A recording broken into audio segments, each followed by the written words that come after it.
Hello students, good morning to all of you. This is Abhishek Agnihotri, your marketing teacher from Springdale College, Pilibhit, and I welcome you in my YouTube channel. In previous session, we started a lecture about motivation. Okay, we discussed the types of motivation, the factors responsible for motivation, and how an individual is directed towards any type of specific goal. Okay, so what are the motives which influence him to attain any objective? In today's session, we are going to discuss about Maslow's need hierarchy theory. Okay, so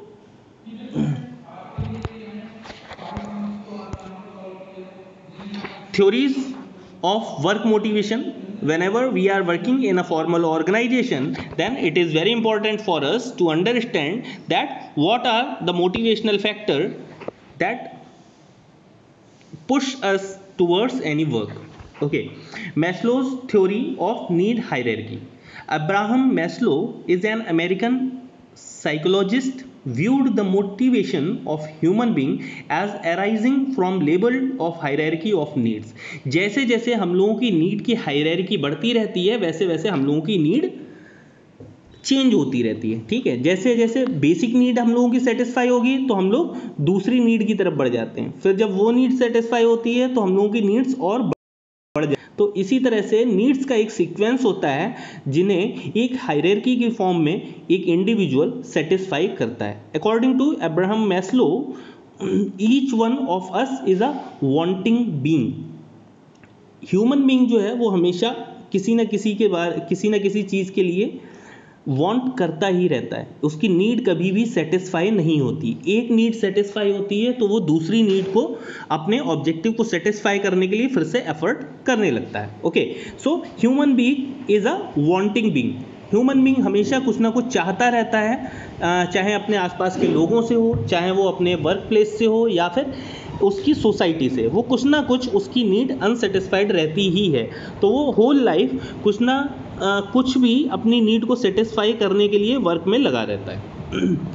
theories of work motivation. If you are at the workplace, when there were some theories given by Abraham Maslow which are very related to the workplace motivation.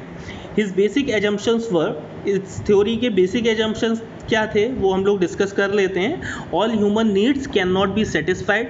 Human being की जितनी भी needs हैं वो सारी की सारी satisfy नहीं की जा सकती, because if one need is satisfied another arises. जब एक नीड सेटिस्फाई हो जाती है उसके साथ ही दूसरी नीड अराइज हो जाती है उससे अबव लेवल पे. A satisfied need does not motivate behavior. एक बार एक नीड जब सेटिस्फाई हो जाती है तो वो आपको उतना मोटिवेट नहीं करती जितना कि उसने पहले किया था. ठीक है, जैसे मान लीजिए आप के बोर्ड एग्ज़ाम है और आप उसमें बहुत ज़्यादा मेहनत करते हैं. किस लिए? क्योंकि आप टॉप कर जाएं. ओके, तो आपने मान लीजिए 10th क्लास में टॉप कर लिया. उसके बाद में आपके एफर्ट्स थोड़े कम हो जाते हैं because already achieved that. 12th में आप आते हैं तो थोड़ी कम मेहनत करते हैं लेकिन फिर भी आप टॉप कर जाते हैं. तो उसके बाद में वो आपका एक रूटीन हो जाता है. Okay, because your mind has been moulded in that way, you are perceiving the things very easily.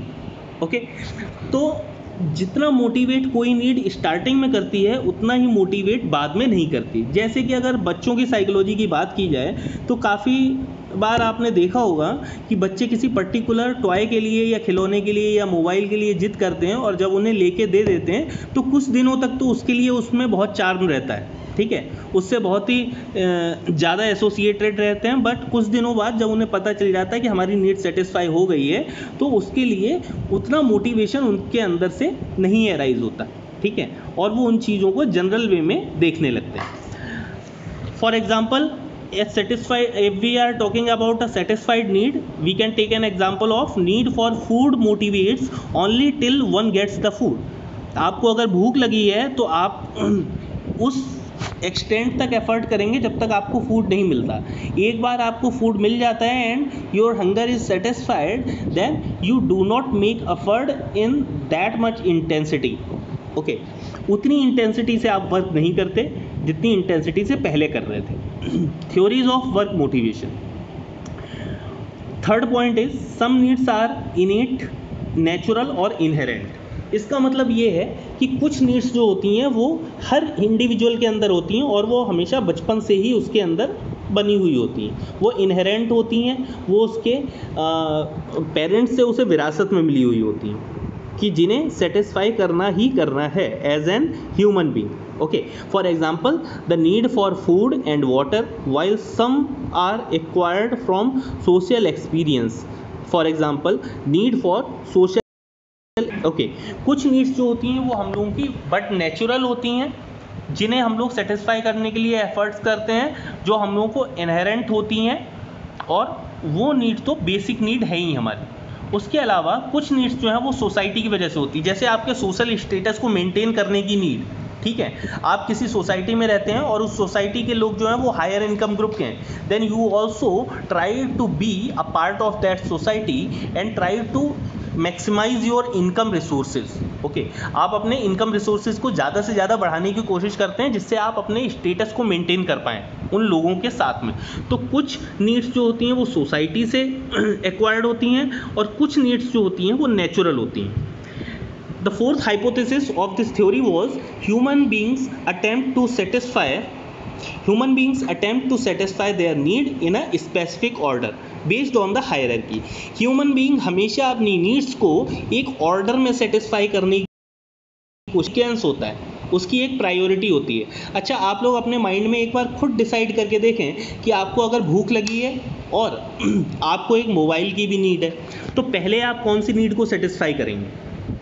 ठीक है, तो पहले ऑब्वियस सी बात है, पहले आप हंगर को सेटिस्फाई करने की कोशिश करेंगे, क्योंकि जिंदा रहेंगे तभी बाकी की नीड पूरी हो पाएंगी। तो आप जब भी कभी नीड को प्रायोरिटाइज करते हैं तो आपकी उस नीड की हायरार्की एक फॉर्म हो जाती है जिसमें आप बेसिक नीड्स से लेके और हायर नीड्स के सीक्वेंस में उन्हें लगाते हैं। This need hierarchy was proposed by Maslow that you can see in the next slide.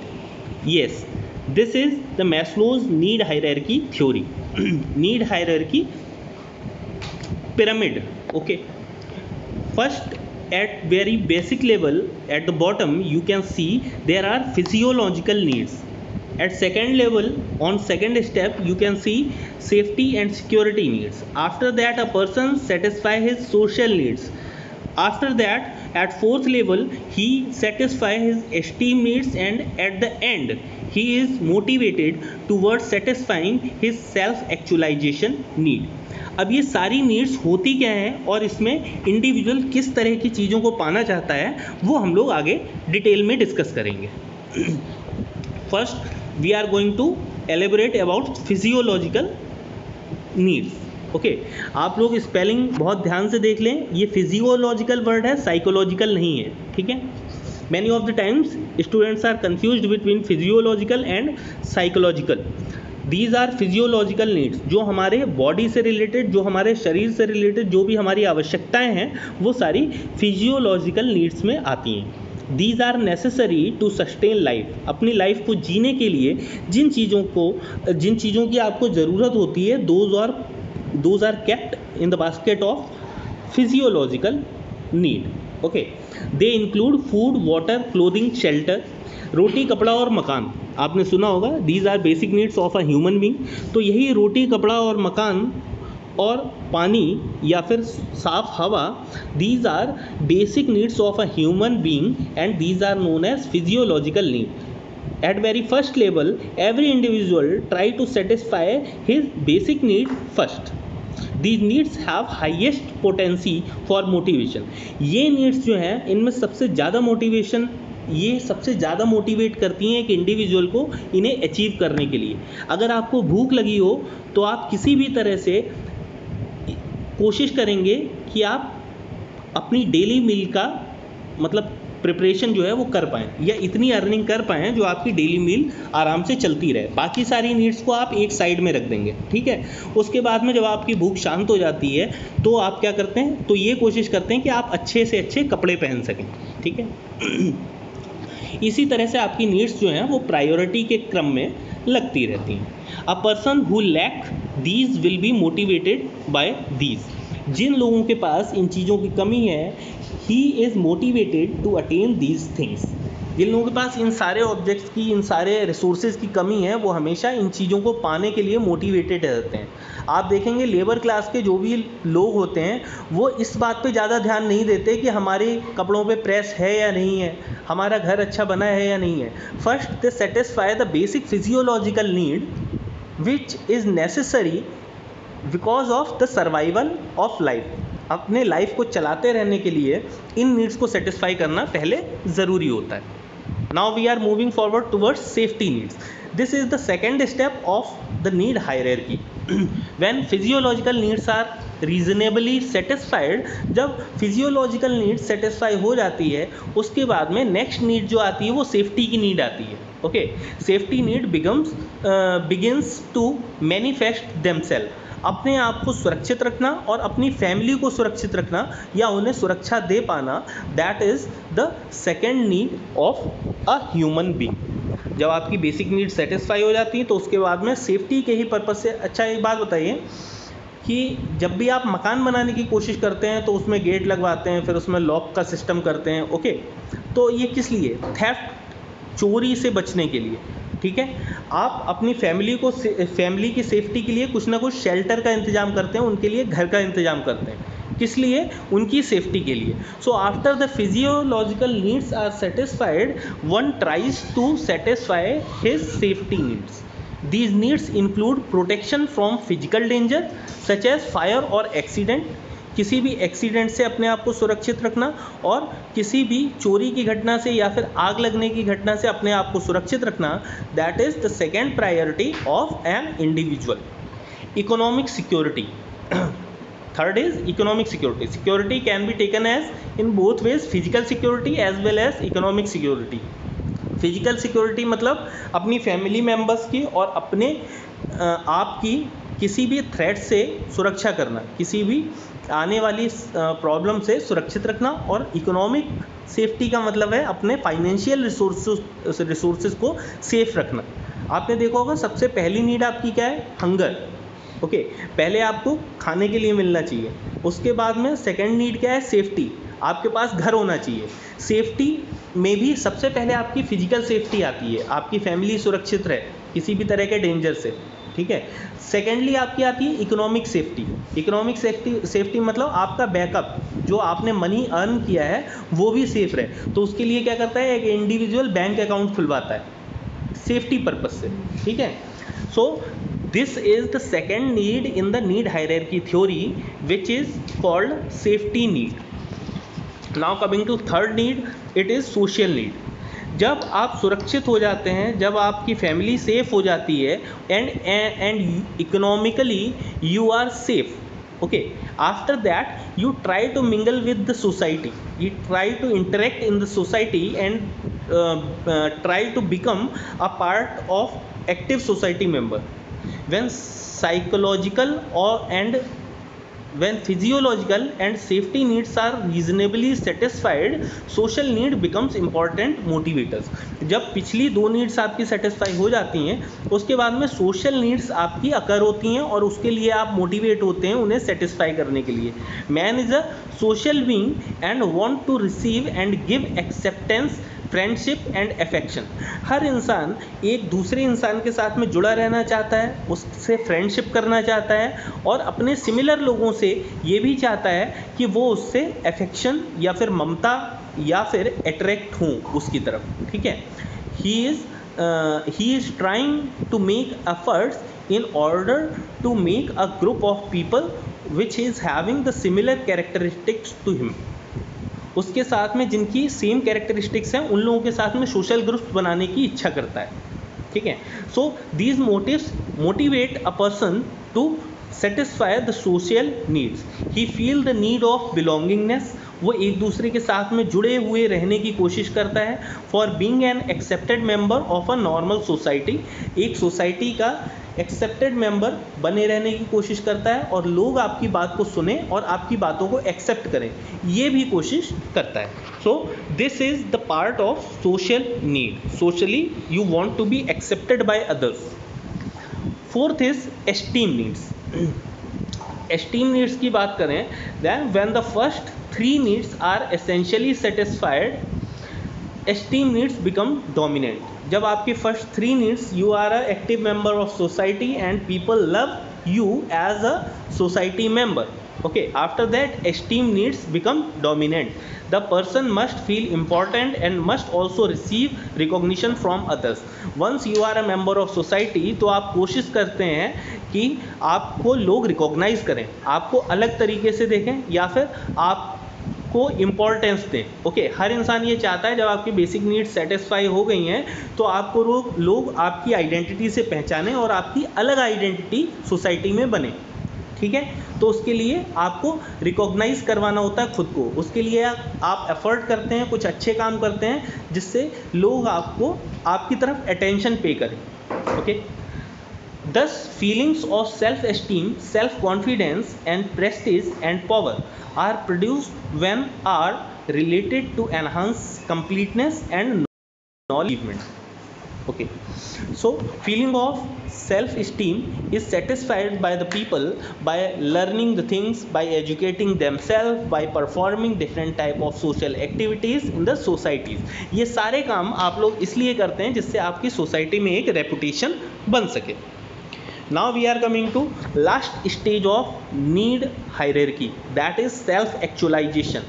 जब लोग आपको सोसाइटी में रिकॉग्नाइज करने लगते हैं and you are active member of the society and people start appreciating you, आपकी तारीफ करना लोग स्टार्ट कर देते हैं and you are a different person. Okay, उसके बाद में आप ये कोशिश करते हैं कि इन सभी से ऊपर उठ के मुझे अपने आप को बिल्कुल अलग इस्टेब्लिश करना है, बिल्कुल हाई एंड पे इस्टेब्लिश करना है खुद को. तो ये बोली जाती है सेल्फ एक्चुअलाइजेशन नीड. अपने अंदर जो छुपी हुई प्रतिभा है उसे आप निखारने की कोशिश करते हो और लोगों के सामने उसे लाने की कोशिश करते हो. तो इसे क्या कहते हैं? Self actualization need. At the summit of hierarchy is the need of realise one's potentialities so as to satisfy what Maslow referred as the desire to become everything that one is capable of becoming. अगर इसे हम लोग simple language में समझें कि आपके अंदर जो भी कैलिबर है उसका फुल यूटिलाइजेशन करके आप जो भी बन सकते हैं, ओके, उसे आप अचीव करने की कोशिश करते हैं. जैसे कि आप देखें फिल्म इंडस्ट्री में, बॉलीवुड में अमिताभ बच्चन की एक अलग इमेज है. Okay, he is a Bollywood tycoon. Okay, अगर इंडस्ट्री की बात करें तो Mukesh Ambani, he is a business tycoon who is the most earned person in this time. Okay, जो प्रॉफिट अर्न कर रहे हैं इंडस्ट्री में वो इस टाइम कौन है? मुकेश अंबानी. तो आप क्या करते हैं? आप अपने कैलिबर को फुल यूटिलाइज करके अपने आप को बिल्कुल अलग इस्टेब्लिश करके शो करने की कोशिश करते हैं और आप जो भी बन सकते हैं वो बनने के लिए आप एफर्ट करते हैं. So this is self actualisation.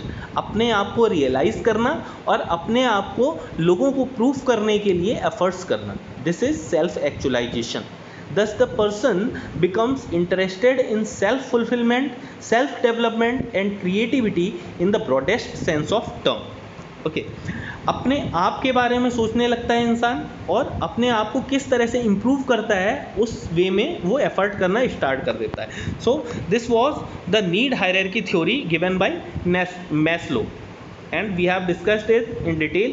I hope you are clear with the Maslow's need hierarchy theory. Now we are going to discuss some points of criticism of Maslow's need hierarchy. इसमें क्या क्या कमियां थी या फिर क्या क्या limitations हैं, that we are going to discuss. First criticism is hierarchy cannot be regarded as rigid. For some people the label may not be clear cut and may tend to overlap. हाँ, इस hierarchy में ये ज़रूरी नहीं है कि जो sequence इस हायरार्की चेन में दिखाया गया है हर इंडिविजुअल के लिए वही हायरार्की हो नीड की. ये नीड हायरार्की में कुछ लोगों की नीड्स ऊपर नीचे भी हो सकती हैं. हो सकता है कि कुछ लोगों की एस्टीम नीड्स सेफ्टी नीड्स से ज़्यादा क्या हो, ज़्यादा प्रायोरिटी पे हों, ठीक है। Secondly, some individuals may lack ambition and may remain at the primary levels of hierarchy, concerned only with the physiological and safety needs.